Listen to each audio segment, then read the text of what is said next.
Greetings and salutations. Thanks for joining me. This is a short week due to the Thanksgiving holiday here in the US and also Black Friday. So I'll be off doing family stuff. Probably not too much shopping. So much of the Black Friday stuff I usually tend to shop online anyway. It's all digital and it's all starts early. They start sending stuff around, I feel like forever in advance now. So I definitely will be, but I will be staying away from the Black Friday madness. What madness there is, because it was a short week, I decided to open things up as to what we would chat about today. I had put up a poll, and it was a close race. I think, let's see, I'll give the refresh one more time. It looks like just by a nose, 50% to 41%, the campaign recap won out over the OSR Reddit Roundup. Had some couple of interesting votes for other things. Dave Mills suggested a jazz trumpet interpretation of Queen of the Demon Web Pits. That might be very interesting, especially since I have no idea how to play a jazz trumpet. Chip Altman said, make or share a little dungeon. I'll have to keep that one in my head. Maybe I can come back to that for another one. And then Retro DM Ray suggested Rules Cyclopedia read through. Whew. I mean, that would be some going. That might be one that I might read bits and pieces of. At some point, I would like to do. Well, I got to finish BX first. I've done the B. I have not done X. So I should do the expert part of BX first. Then I think I'd kind of like to do BECMI, BECMI, or at least selections from those books, because there's a lot of overlap with BX, at least in the earlier parts of the books, and it might not be something that I feel like I need to go through page by page by page by page, but it would be something. And then maybe after that, look at some of the aspects of the rules cyclopedia. That would probably be the kind of if I could plan out, if I was good at planning out what kind of stuff to do, that might be how I would plan it, but one never knows. I do own digital copies of the Rules Encyclopedia and BECMI, as well as boxes of BECMI and the Rules Encyclopedia book. I actually have 2 Rules Encyclopedias that I ended up with, so maybe down the line. But today we'll do the chat. I will do the recap. I had my game last night. It was a fun game. I have a lot of games. I would say a lot happens. I think I said this in my last recap. A lot happens, but very little happens. And this was very similar. One of the guys couldn't make it because he's the new father, was having issues with basically both of his kids. He has a newborn and then a 17-month-old. So you can imagine just a lot going on, period. And then when issues intersect, it's like storm fronts that merge together and trigger all kinds of stuff. He had that going on last night. So he was hoping to join, couldn't end up joining. So it was just 3 of us, me obviously as the GM, and then the 2 remaining players. They've not that they'd be shy about doing things necessarily, but I don't even know if I would say it makes them less apt to jump at something, because the 2 that were left are the less what's the word I would be looking for? They are, I won't say foolhardy, but they're the less action oriented. They're the ones that are more likely to kind of think it out and maybe act more deliberately. Whereas the third player, the one who wasn't there, is the one that maybe is more impulsive, who will get an idea and kind of just jump at it. So I think these 2 guys being together, it was just by nature, it was going to be a more deliberate game. Where we had left off was in the interrogation of their goblin prisoners. They'd done some interrogating. They'd captured these goblins after their hireling magic user had put them to sleep. They tied them up, had asked a bunch of questions. One thing I forgot from the last thing is I did decide to throw a bogwig in there. So one thing that I intimated during their original or the earlier part of the interrogation, when they were kind of hinting, when the party was sort of thinking about, oh, could we come in and kind of pretend to be recruits? And the goblin said something like, "We don't trust your kind anymore," right? You sort of suggesting that humans had sort of burned them already. And when the party kind of pressed them a little bit, it took them a few hints. I had to mention it a couple of times. I didn't force it, but the context was there, so they kind of mentioned it.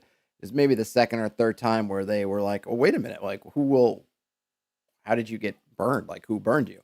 And it kind of came out that Bogwig had come through, and it made sense. I think Bogwig's a little bit twisted in his own way.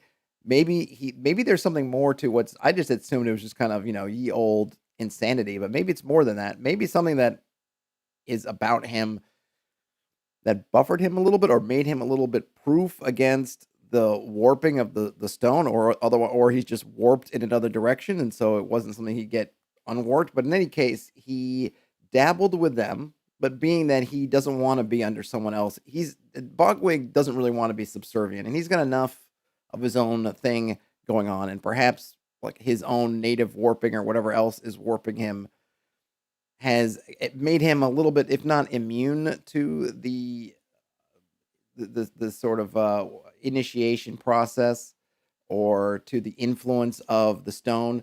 Just gave him enough of an edge to kind of either it will be harder for them to convert him or just be able to break out. In any case, he was here. He kind of allied himself with them a little bit.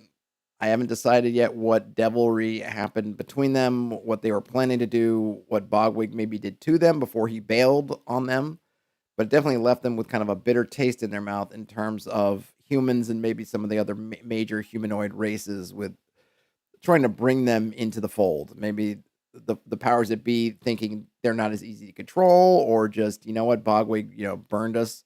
So fool me once, shame on me, or what, fool me once, shame on you, fool me twice, shame on me, kind of thing. Whatever the reason, Bogwig came and went, and that was a nice one. It was a nice reminder that, hey, don't forget, Bogwig's still mucking up the works back home. But two, just kind of brought those threads together in what I hope is kind of an interesting way. I think it'll be an interesting way. We'll see. We'll see what happens with that. So that didn't happen before that I'd forgotten to mention, but now they were continuing, though the interrogation was kind of winding down, and this later portion of the interrogation, though they did ask a little bit about this the first time around, was kind of this idea of why shouldn't we kill you now? Give us a reason not to kill you now. And I found this. I tried to. One of the things I was trying to role play, or I guess an interesting thing is I wasn't in trying to role play them. I didn't try to speak exactly. Like there was a couple times where they had to clear the goblin that they were interrogating had a clear answer that he could give in what I thought was kind of a characteristic manner. I would say it. Oh, the masters, right? Are you gonna have to talk to our boss or whatever? I kind of get into sort of like in his brain thinking. But when I couldn't, when I wanted to give the players the concepts of, or give them the bullet points, I would abstract out the conversation a bit. So they might say, "Hey, we're trying to find out from the goblin something about maybe something technical, or they were trying to finagle some information out." And I would tell them, instead of trying to get in the goblin voice and do that, instead I would say that okay, the goblin speaks, and you can grasp from the things that it's telling you that the idea of free will, just freedom as kind of this thing to be treasured, doesn't quite understand. Instead, it relates to the power dynamics of someone's in control and then someone is subservient, and you can tell from the way it's talking that obviously it understands and knows the role of being subservient. Not that it doesn't like it, but that it has this rhythm of you're subservient for a while. If you can find a way to become the master, then you become the master, and then someone else is subservient to you. And if you get mastered, you become subservient to them. That kind of dynamic. And so I would essentially bottom line what might be 10 or 20 minutes worth of conversation, so I could make sure that they're getting the elements out that I thought were important without me having to go into a voice or talk about it. And then for me, it was a help because I don't know how I'm sure I could think about it and come up with a dialogue and write out, okay, here's what the goblin would say to try to communicate these points. But in the moment, I don't have that. But I do have this idea of, okay, here's where the goblin's coming from. So I just say that. I think it works. I felt like it was working for us. I don't think it kind of took people out of the moment or anything like that. And it might be if you're someone who's not super into the dialogue, but you want to make sure for example, that without having to stammer or do anything, to show that the person they're talking to is nervous or has they don't really know the concepts because they in our case I say, hey, you guys are talking in kind of modern psychological terms. The goblin doesn't get that, but the goblin can tell you these things, and what they're telling you kind of gives you these impressions, kind of. So I can work on this. Here's the impression you're getting. So we're not getting into the word for word dialogue, but we're more abstracting it out, but kind of keeping on the main points, which I think works for them if they don't want to get in character and say, I say the goblin and have a speech. They can give me, here's what I'm trying to find out and how I'm trying to do that. And I can return with, here's what the goblin says, not word for word, but at an abstracted level that's going to give you all these things that you asked for. Or if you didn't ask for them or doesn't give you them, kind of some feedback as to that. We can have the conversation in that way. And when I have a character moment, I can switch to the sort of the character mode and then give that little bit of speech or give those words that I think are appropriate when I have them. But if I don't, I can kind of abstract it out a bit. And I thought it worked. So that might be something to check out for you. Terrence, hey, Terrence. Terrence says he's here for the mystery. Well, the mystery's already solved. We're doing the recap. There might be more mysteries. But you know what? Now that you mentioned it like that, for some reason when you said, I thought all of a sudden thought of the Mystery Mobile from Scooby-Doo, and I didn't think of putting that in my image. Maybe next time. So the interrogation had turned into a little bit of this, well, why should we let you live? And then they were really determining more or less, are the goblins going to give us anything? So to essentially, what can they bargain with? How can they, in a way, bribe us not to kill them? Like, what can you give us to make you valuable? And I mentioned this on a post that I posted on the YouTube community yesterday, that there was an interesting conversation came up because they started to kind of think about the moral implications of what they were doing. And it wasn't something that I threw in their face. I didn't say to someone, you are good or you are lawful, or, oh, by the way, your position, right, this is bad. You can feel it in your bones, this is bad. I didn't mention any of that. They totally started to kind of think about this like, hey, this is not death in battle. We're going to straight up murder these goblins. How do we feel about that? And, they kind of went back and forth a little bit. And I definitely, once I saw this discussion was happening, I definitely encouraged it. I definitely said, yeah, this is a little bit different. They are, on your command, this is, how do you feel about that? But I wasn't trying to say how they should feel. I was just trying to point out that now that they've brought up this thing of, yeah, there is some area here. Are you okay with it? And I talked about it. I said, look, there are consequences either way. You're gonna pick something. If you let them go, there might be positive or negative consequences. If you kill them, there might be positive or negative consequences. This question of whether you murder them or not, or kill them or not, it's really all about your characters. What does it say about you, how you are? Either thing you do, there are going to be possible consequences. It's kind of you're choosing, sort of in a way, what your character is like. One thing I did do is, so I guess I'm skipping ahead. So the first thing is they went through these discussions, and I thought the one character who in particular had brought up the moral issues, I started thinking about, well, there are some interesting ways they could kind of mete out justice, because here is really the party able to act kind of for the first time as sort of the arm of justice out here in the wild. So that the goblins attack them. I mean, granted, they were sniffing around the goblins' home, okay, but the goblins attacked them. Goblins killed one of their men. And I started thinking about in my head, okay, I wonder how they're going to think about the justice element here. Are they going to say, all right, a life for a life? We've got a blood debt, whatever that we need to pay for, right? You killed Unred, the torchbearer, so now one of you has to die. Would they even go a little and say, hey, it's 2 for 1, right? One of us goes, 2 for 1 goes. But the ratio they ended up with was, we're going to kill everybody but one. And I think I even said out loud, I said, wow. But I didn't think it was going to go that way. I didn't think they would just go, well, we're going to be just, and so we won't kill all of you. There are 6 goblins, by the way. So they were thinking, oh, we'll kill 5. But they decided, I think someone else, they were going back and forth, and this was coming out in justice. And then I think one of them brought up, I guess Che Guevara said, or I think that's who they referenced as saying, if you're not my ally, you're my enemy, essentially. So, and then the other point had been brought up, that kind of really, I guess it's really the classic prisoner of war dilemma, right? If you let these guys go, if you keep them, who's going to feed them? If you let them go, are they just going to fight them over? Are you going to fight them over again? So what do you do? So between those two things, they decided we're just going to kill them all. And they had different ideas for what they were going to do. And this was a little bit weird because I'm going to tell you the kind of course of events as it happened. And it's not the most, certainly if they were looking at efficiency, it's not that. But this is how they chose to do it. So they split the goblins into 2 groups of 3. They made a point of saying, okay, we're going in the woods with these goblins to show us some things like, essentially they were doing a ruse like, all right, these guys are going to go, we're going to go in the woods and you're going to tell us about the things that we could find out or give us some information about the ground, right? The lay of the land, do. They go into the woods, they take the goblins, and once they get in, they continue the ruse with the goblins that they have, saying, okay, tell us about whatever. And then essentially as soon as the goblins kind of turned around or they put their backs to them or whatever, then they just slit their throats. And I made the PC, one PC stuck with the party, stayed back with the main party and the other set of captives. And then one PC went with the 2 kind of more, basically the 2 fighter hirelings that they have. I think one of them is actually a level 1 fighter. The other one is like a level 0 mercenary.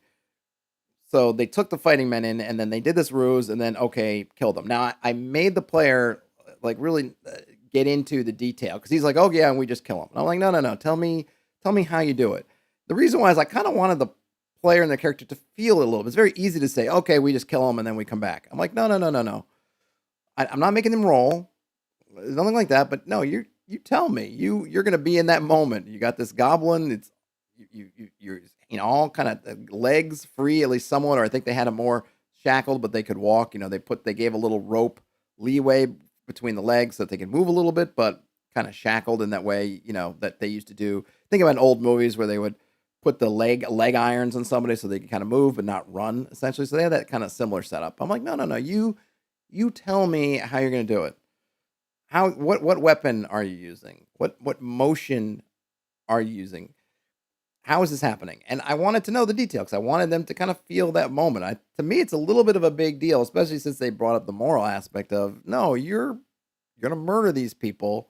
I'm not just going to let you get away with like, oh, we execute them or oh, we murder them or oh, it's like, no, I want to hear you say, I take my sword and I slice across their throats. Right? That's what I do. So he did. He says, okay, I'm going to take my sword. I'm going to run it across their throat from, whatever, and I'm even going to, he really went into detail of I'm going to adjust where I slice so that if the goblin tries to duck at the last second, I'm still catching him. Like he really didn't want to miss. But I wasn't going to really roll. I rolled actually for something a little bit later, which I'll get into. But I wasn't going to play this out in some kind of combat. This was a coup de grace. They're basically helpless. And the goblins, they kind of know the score. This is their world. And I actually had the goblin kind of mention it, basically, which was part of the moral dilemmas. They said like, well, what if we just kill you? And we're like that. And he was like, that's the way. Like, that's it. Like, you could take our home. You're joining the path. This is what it is, right? It's, you keep what you kill. They understand the score. They've been trying to hold people off to keep their bit of the caves.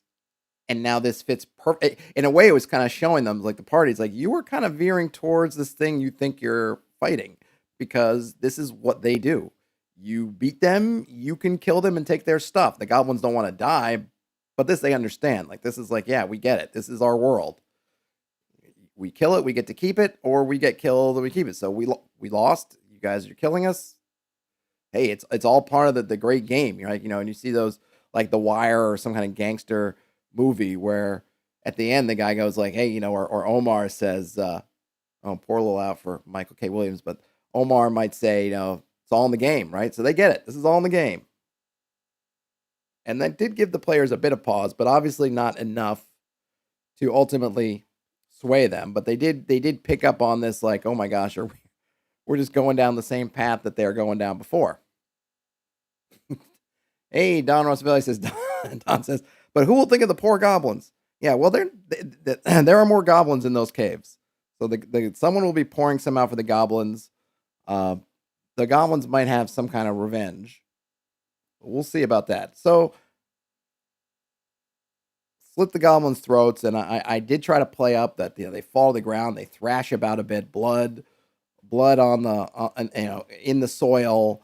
Uh, I did try to kind of. I didn't get into gruesome detail because frankly, I don't know, and I really don't want to know what it's like when you actually slit somebody's throat and how that looks. But I just tried to play it up in kind of a little bit gruesome, a little bit Hollywood, right? Because I'm not an executioner, I'm not a murderer, don't know how it works, don't want to know how it works.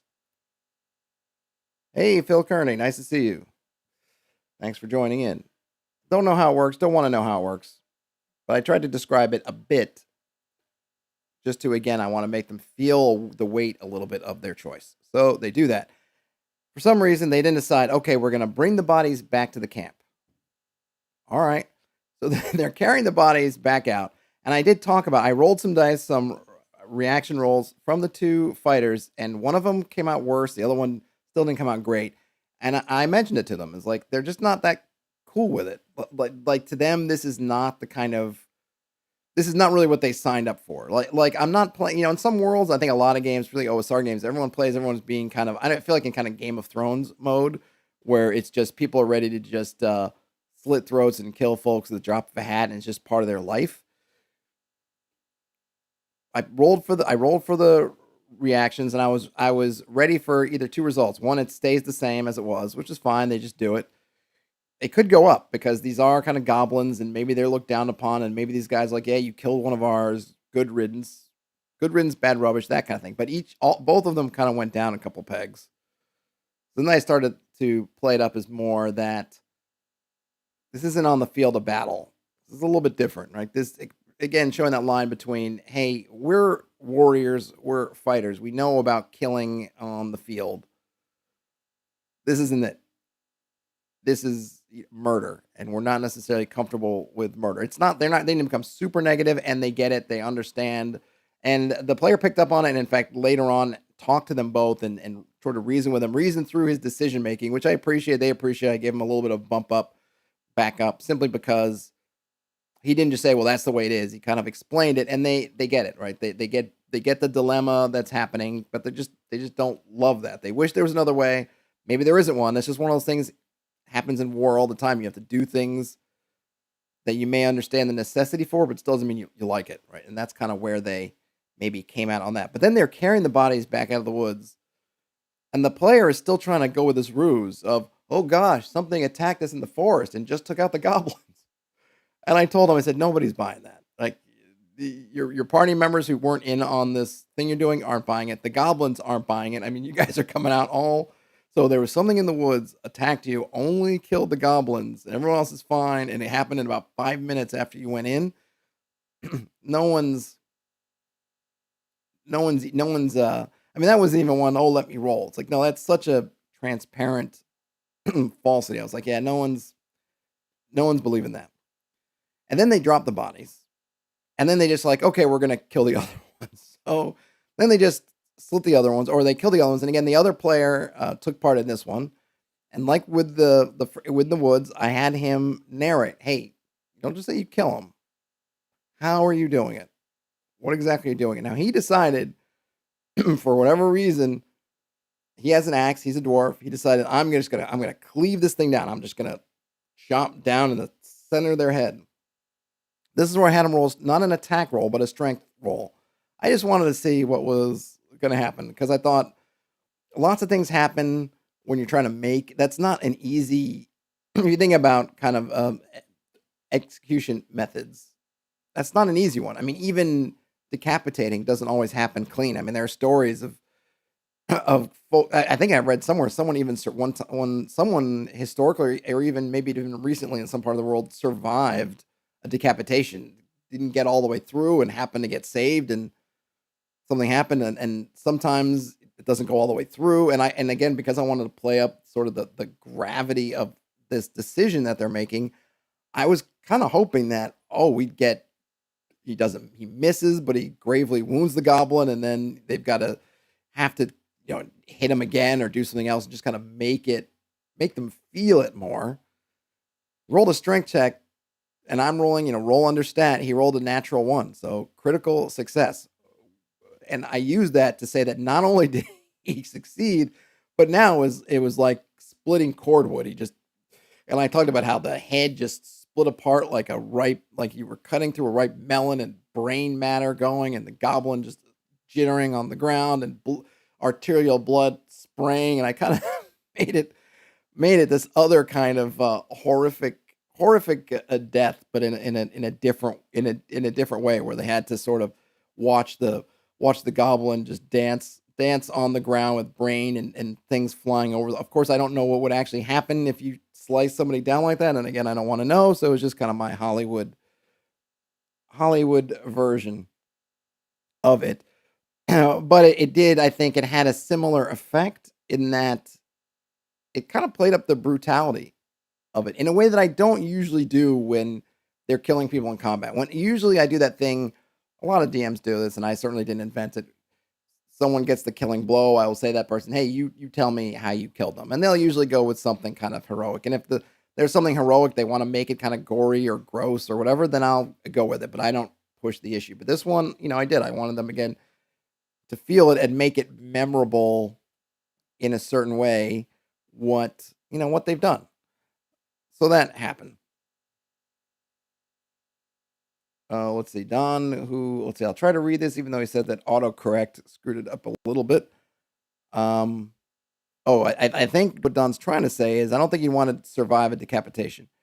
I know. What's the alternative? I mean, it's either you survive the decapitation or you die from the decapitation. If those are my options, either I can survive it or die from it. I guess I'll take success, whatever that's worth. I mean, presuming it's that I actually live, and live, it's something that I lived through, and then I'm an old man, and I just remember that moment I was almost decapitated. If it's just I'm going to live for a few more minutes until the executioner realizes I'm still alive and just come back to finish the job, then yeah, maybe I'll take the clean death instead. But if it's life having survived it or death having not survived it, I guess I'll take the life, I suppose.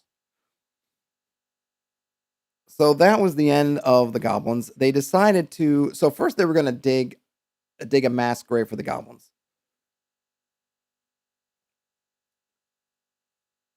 and Phil says binary options. Yep.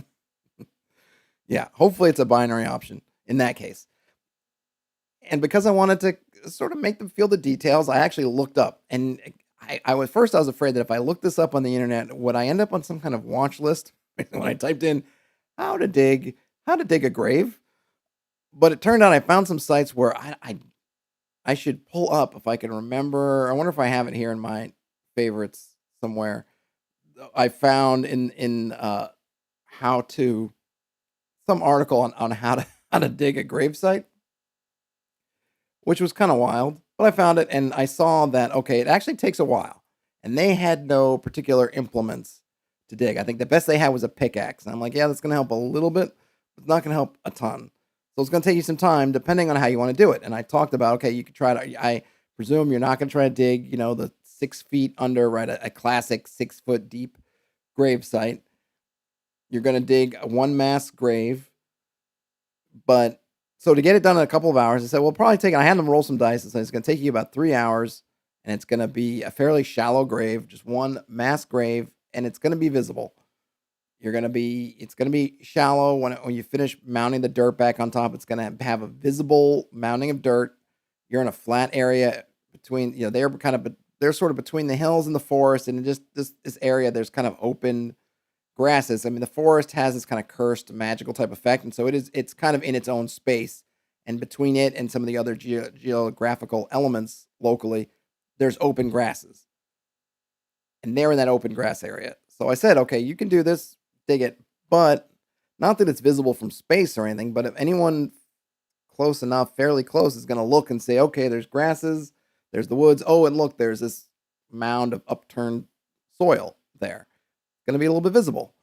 So this gave them pause. After they had done some calculations and figured out how many people they would need to kind of get together toward doing it by hands, and I guess with the one pickaxe to get it done, and maybe I think we had it down to about an hour and a half. Okay, now they're starting to think like, well, what do we want to do? So they know that the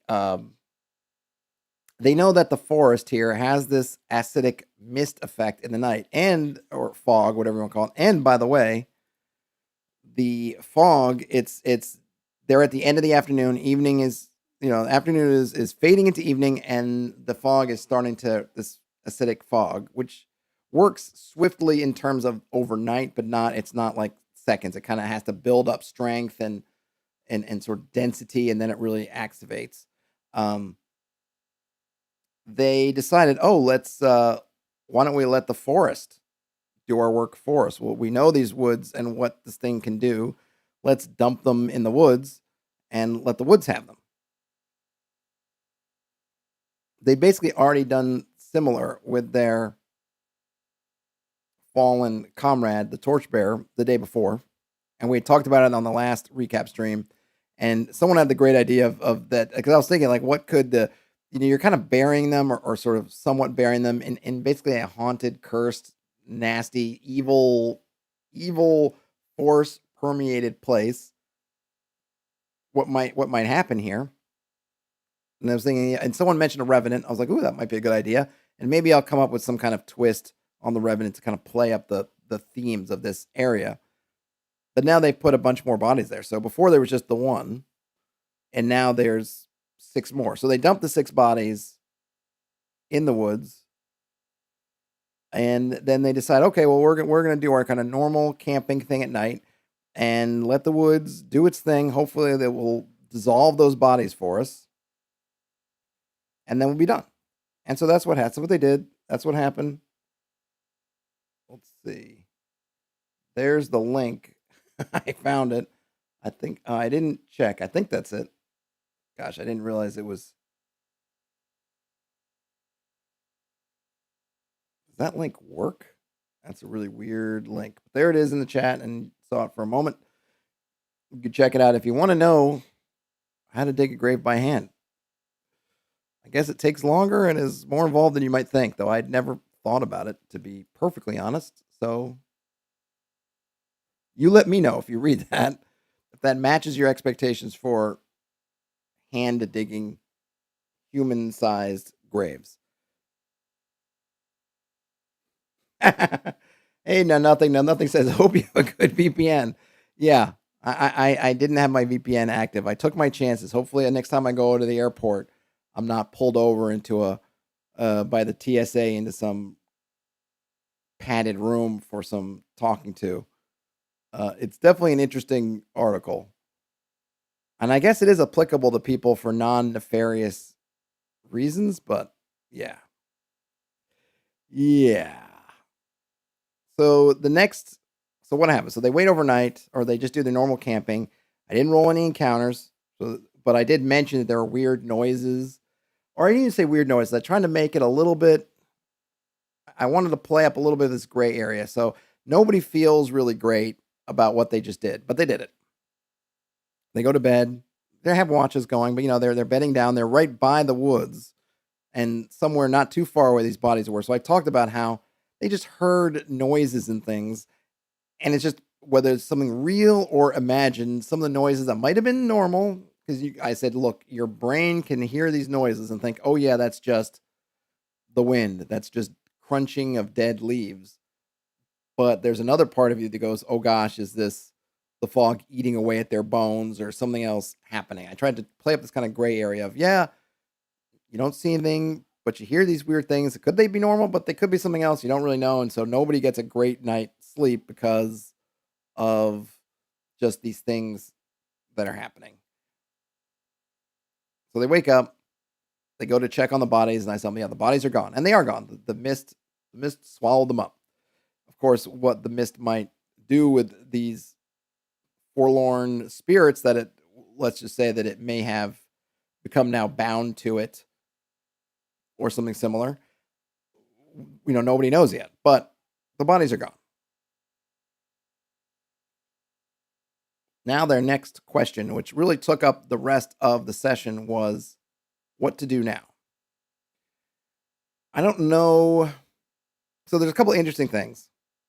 On their first foray to this area, they had a near encounter with this caravan and I say caravan, but it was really a cart and some other people that came down this old road that they'd found, headed into the woods, headed through, and they decided not to investigate it closely, and they don't really know much about it, but they do know, or they can intuit, which there's nothing. It's pretty easy link to make that this was going to the caves. And in fact, when they were investigating the caves in the session before this one, they actually were looking for the looking for the tracks. And I kind of mentioned, yeah, you can see where there are wagon tracks and whatnot. And I think they even asked, yeah, I think they did when they were started interrogating the goblins. They also asked them about the tracks. So there was a lot of this, okay, wagon tracks. Now, something that I may have mentioned this before, but I might not have, so I'll mention it now. They had this thinking about how to deal with the caves.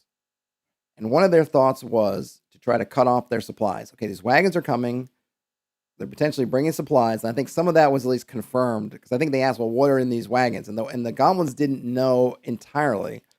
But they did mention that, yes, some of them did have things like supplies, like foodstuffs and stuff, and other things they didn't know. Like, they didn't know everything, but they thought, yeah, sometimes maybe, I think they said, like, well, I think sometimes it brings supplies, or at least it seemed to, but that we don't know because we're not necessarily allowed to. That's above our pay grade, basically. This idea of intercepting one of these wagon runs, and then they had some different ideas for what to do once they'd intercepted it. One idea was to try to use it to sneak in, like, okay, maybe we get in the wagon, and then when they were thinking about this plan, they were thinking if we kept some of the goblins alive, maybe we could get the wagon, intercept it, take it over, have the goblins kind of bring us back in the wagon, and kind of work some kind of subterfuge that way to get into the caves. That was one option. Another option they came up with was essentially, well, let's kind of starve them out of there.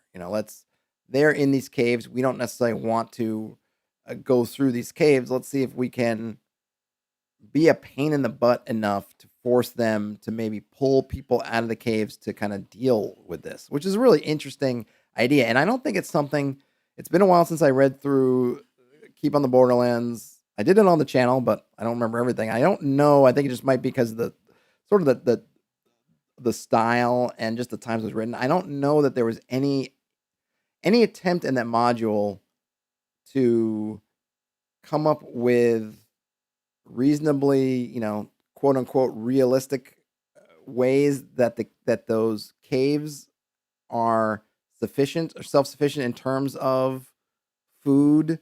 Or I don't know if they really come up with, well, how are these guys all feeding themselves? Are they just all going out hunting? Are they eating each other? Or is some evil cleric creating disgusting food for them to eat? Or is chaos itself just a powerful enough there that they could just live off of some kind of energy transference? I don't think any attempt is made to explain how these creatures are subsisting in the caves for however long they're there. I think it's just kind of hand waved away. Yeah, they're there.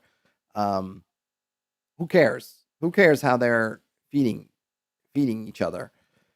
But maybe because I introduced that caravan element, because that was a random encounter, by the way. I rolled up a random encounter, and I forget how I got from the random encounter to this wagon train, but I did, and so I went with it. So it wasn't something that I had planned.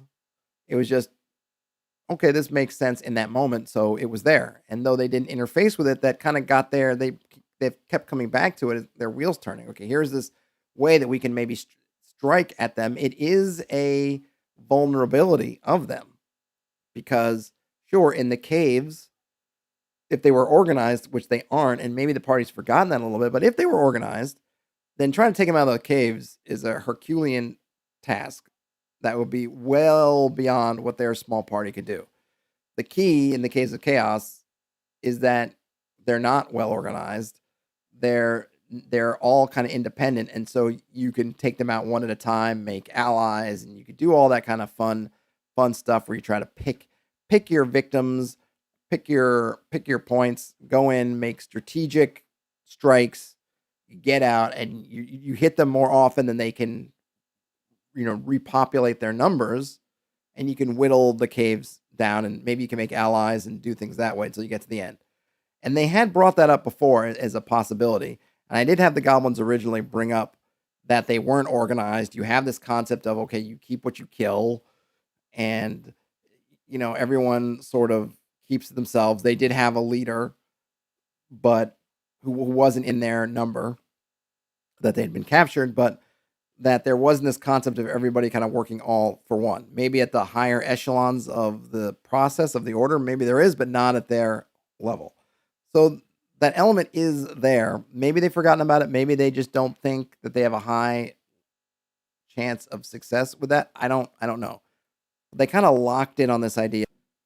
They have this vulnerability, which is these deliveries. So let's try to intercept these deliveries.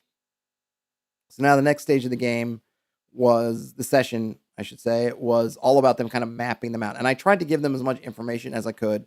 I tried to make sure that their expectations were reasonable. So I laid out, okay, here's what the landscape looks like. You have this old road that cuts through some hills, enters the open ground, goes to the forest, goes through the forest, ends up in the caves. When it cuts through this hills and this sort of valley or arm of the valley, because this whole area is kind of in sort of a depression amidst in this hill country, and it has it's not like a bowl valley. It's kind of got all kinds of crinkly edges and nooks and crannies, and you have the river that runs through part of it, which creates another valley, and kind of you have two valleys sort of intersecting, as it were. And I said, the road runs through the hills, goes there. So here you're right here. You have all these areas to play with. You have from basically the entrance to the flat canyon area that the caves are in, all the way to as far as they went the other direction. Sort of plan where you want to try to set up shop. So, but you have some problems. There's a lot of open ground between the where you get the rises of the hills and say the forest. There's a good deal of open ground. That valley that the road cuts through, it's not super wide, but it's not super narrow. I think it's somewhere around 200 feet across. Hey, Phil's got a bounce. Hey, thanks for coming in, Phil. The whole thing will be up on YouTube later if you want to check it out. Yeah, have a great holiday, you too. Happy holidays, and happy holidays, everybody. So there's open ground, which means that, and I wanted to explain it to them kind of clearly. Hey, because they're saying, well, can we get these angles if we're on the heights looking down? Can we kind of get an angle of view that's going to give us kind of from here to here visibility? I said, yeah, absolutely. The one thing, though, that you're going to have to deal with is that you're dealing with like a quarter of a mile here to here, or like maybe a third of a mile to there. So you're going to see, assuming that there's no the sky or whatever, that there's not someone hasn't like lit brush fires below you, right? That there's no obfuscating fogs or mists. Yeah, you're going to have this clear view of this road leading to, say, to the edge of the woods. You got it. But you're not that close. So when you see it and you say, hey, we attack, it's not like you're right there. This is not a situation where you have some boulders and you jump out of the boulders and you're just in missile fire range. You were probably at very long range from where you are, maybe even extreme distance, several hundreds of feet away, or maybe even closer to 1,000 feet. I'm not sure exactly, but I don't remember the exact numbers off the top of my head, but you're not that close. So you're going to have to figure this out, because when you make your move running down to attack them, you're going to have to cover a lot of fairly open ground where they're going to see you running to attack them, which means that if they just, put spurs and yah to the horse, you're going to get into a race with this wagon. And not that the wagon's super fast, but it's probably still faster than you, or at least as fast. Can you, how are you going to prevent them from getting away? And the other player, who's got some kind of stealth abilities, wanted to kind of sit tight on the far side of the woods near to where the actual caves were and see things coming and going from there. And I said, kind of on a similar thing. I was like, well, because he was saying something like, okay, well, I can sit here, then I can run back until the group. I said, well, that sounds great, but you don't have eye contact on the group. If the group is finding their camping spot and you're finding your spot, you don't know exactly where they are. The whole idea is that you guys are shielded as much as you can, screened from being observed by your enemies. So you're not in open view. If you're on the far side of the wood near to the caves of chaos, yeah, you will see the wagon coming and going, but now your window's really tight. You're right in front of the caves. if you attack the wagon right there, the wagon can get to the caves really fast, and of course, anything from the caves can get out really fast. That's a really tight window for some kind of ambush, and you're totally separated from the rest of the party. And then if you run back to tell the party, you got to run, you got to find them, you got to kind of plot it out. And I think the upshot of all of that was it maybe put a little bit of damper on their enthusiasm for this plan. Wasn't necessarily my intention, but I didn't want to give false expectations. And I want to make sure we're all seeing the world in the same way. So it was important for me to lay out, and we're doing this all theater of the mind. I'm not giving them a map of it. I'm just giving them the rough estimates. Hey, here's where everything is, more or less. And I don't have to be exact because they have no way of being exact, but I'm giving them roughly. Okay, it's about a third of a mile to here. It's about, eyeballing it maybe a quarter of a mile to here. So if you're up there looking down, you got the view, great, but you're not in a position to act on them immediately. You're going to have to run, do something else. If you want to, at one point they were thinking of, okay, we're going to have a system of someone's going to be the lookout and someone's going to be in a position to relay the message. I'm like, yeah, that's great. But where are you guys all setting up? Where's the relay guy going to be?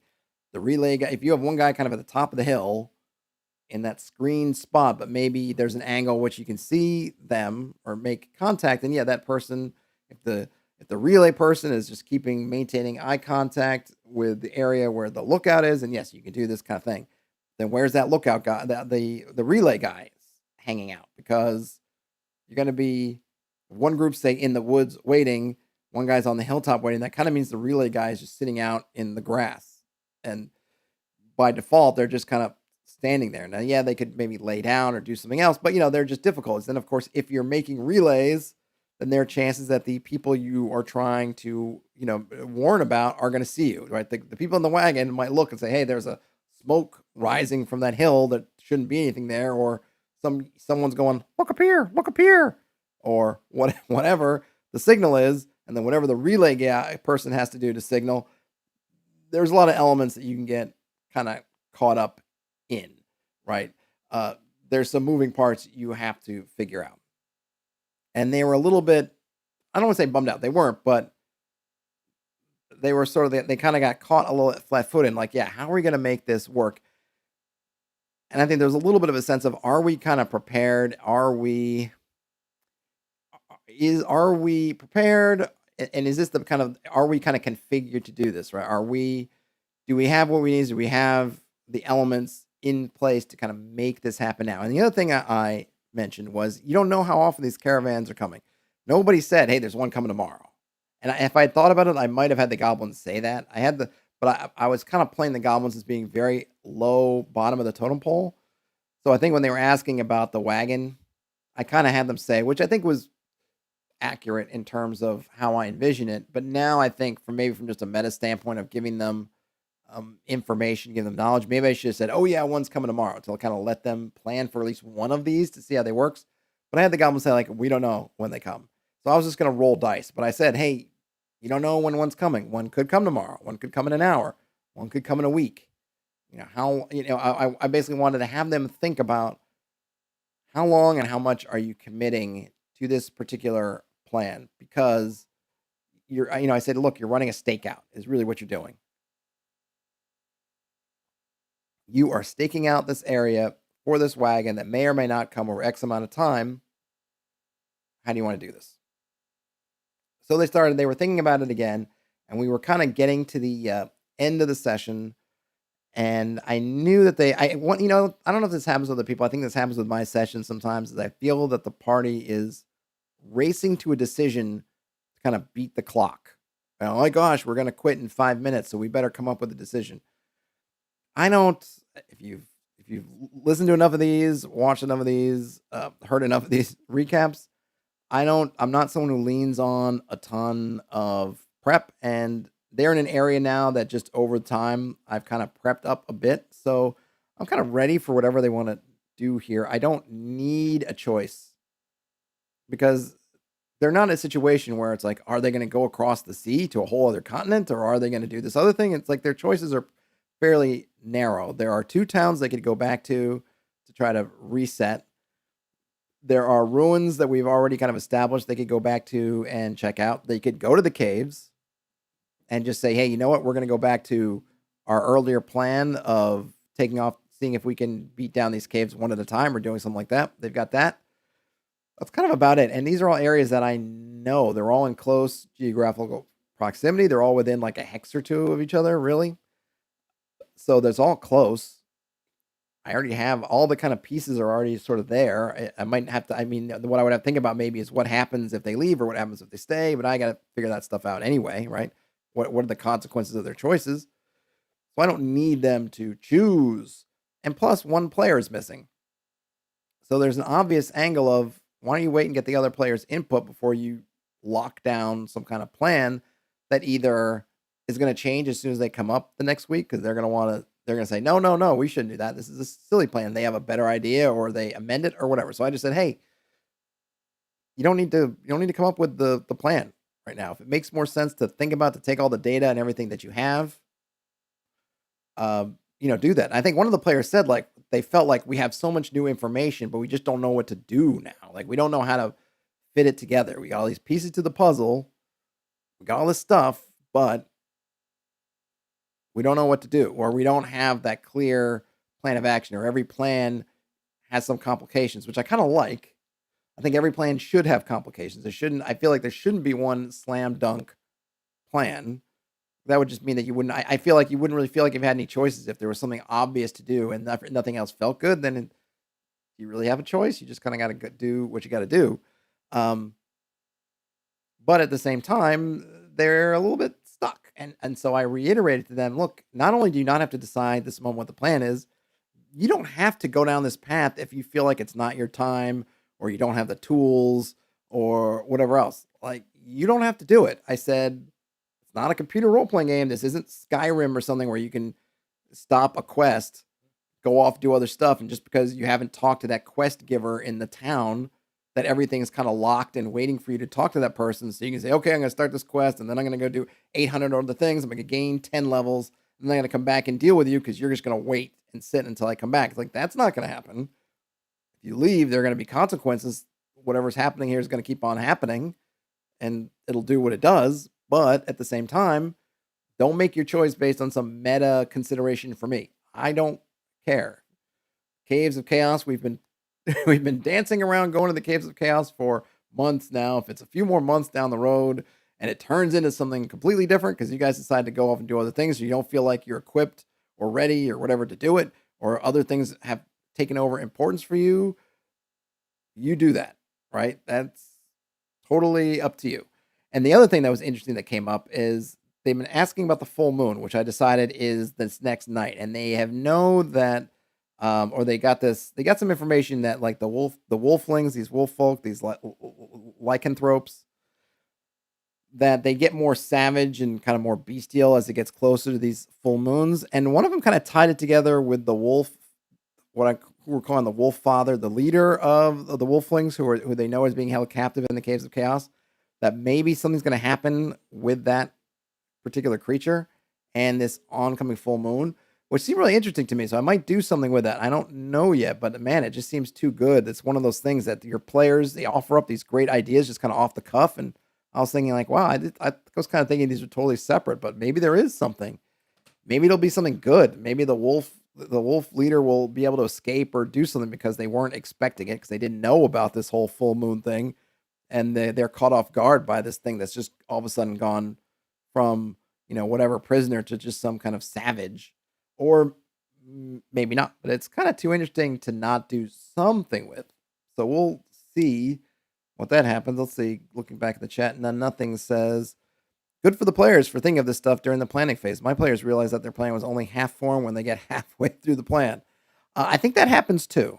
I'm not going to say they pick up all the angles, and I try not to give them too much. Like, I try to kind of help them, and these guys are fairly new to RPGs, so I cut them some slack in terms of giving them kind of extra. Like, if I was playing with some of the guys I played with for years in older groups, say back in Texas when I used to live in Texas, I probably wouldn't give them as much. I would leave them to their own devices because they're very experienced, and even though it's not all good experience, they don't all have great knowledge all the time, myself included. You just end up, in your own things, or you just get a kind of a wild hair and you just do it to do it or whatever. That's fine. These guys, I try to be careful to help them think through the facts. I think that they will lose track of the kind of consequences of the consequences. Okay, that there's this kind of chess match element. So I will sort of, if not, I don't kind of give them, here's what's going to happen if you do that, but I try to make sure, okay, hey, if you do this, just be aware of these things, right? If you camp up in these hill, like if I was back in one of my very experienced gaming group and I'd let them know, okay, if you're the heights of the hill, then you're about a third of a mile distant from the road. And they're like, great. I'll just tell them that one time, right? And if they get up there and they're like, oh, you see the wagon, and okay, we run. All right, you're running in like a third of a mile, and they see you halfway down the hill.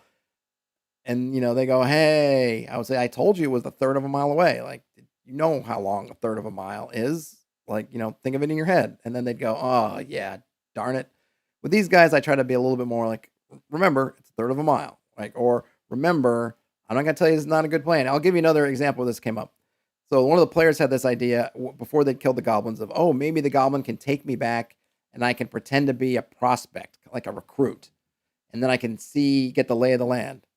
I said, hey, that's a cool plan, but let me tell you something. I said, I could feel you go thinking of this in terms of like college recruiting or a timeshare where they're going to take you in and they're going to feed you some donuts and some bad coffee and they're going to have you watch a video, or maybe they're going to take you around campus and they're going to show you the sights. And that's certainly one way it could go down. So that's certainly one way, right? Like you're being recruited for a college, say a college, academic or athletic scholarship.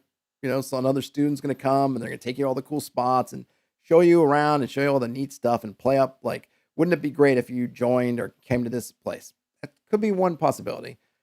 Now think of a gang or think of the mafia or think of some other group and how their initiations and what you might be forced to do or undergo or some combination thereof, right? That's another option. So when you're thinking about what it might be like for this little plan, think there's a whole spectrum of possibilities.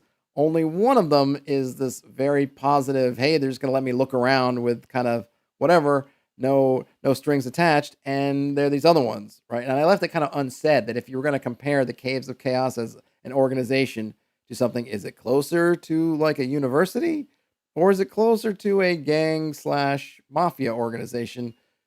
Leave that up for themselves. But I wanted to make it, when I saw them kind of looking at it in one single way, I said, let me broaden your horizons a little bit.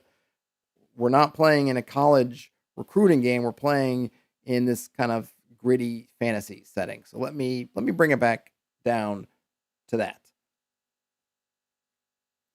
So I try to help them out, but I don't try to handhold them through the whole process. And I'm very willing to let them take their plan. But I think ultimately what I want to do is I want to make sure that I feel like they've gotten the most information that they should have.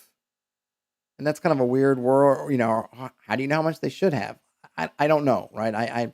There's the kind of in-game idea of what their characters see and what their characters interpret, which I mostly leave to the players because I'm a firm believer of, hey, you're the player in the character's mind.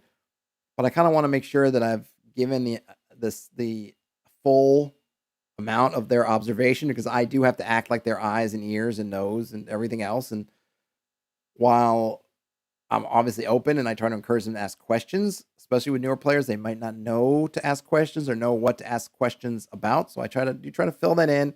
And when I hear them kind of looking at things and seeing it a certain way, I want to make sure that, okay, let's make sure you got the full picture and then back to your doing whatever.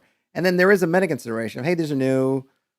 Let me help them out. Let me make sure they know the things they can ask or the things that considerations to be taking, kind of so on and so forth. So they both play in. But yeah, they've been pretty good for planning stuff out, at least initially.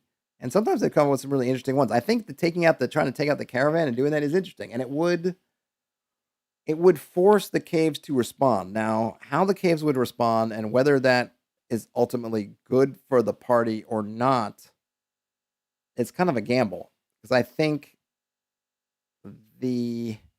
their assumption would be, all right, we take out these caravans or these wagon trains, whatever you want to call them. Then the caves will respond by sending out parties to figure out what's going on. And then we could deal with the party. So it seems like a little bit like the thing, okay, if we're not going to go to the caves and piecemeal them by going into caves, maybe we can get them to piecemeal send out kind of gangs themselves to deal with it. And that will work to an extent. I think at some point, yeah, they would probably send out some search party. I think there's some assumption maybe that the wagons might not always come back anyway. Sometimes these things just aren't successful. And I giggled because I saw Walking the Path. Hey, Walking the Path says the caves respond is a scary statement. Yes, I mean, given the amount of creatures in the caves, if things happen, one wagon not showing up, they might not actually investigate because they might just think, well, they send guys out there. There are militaries out there.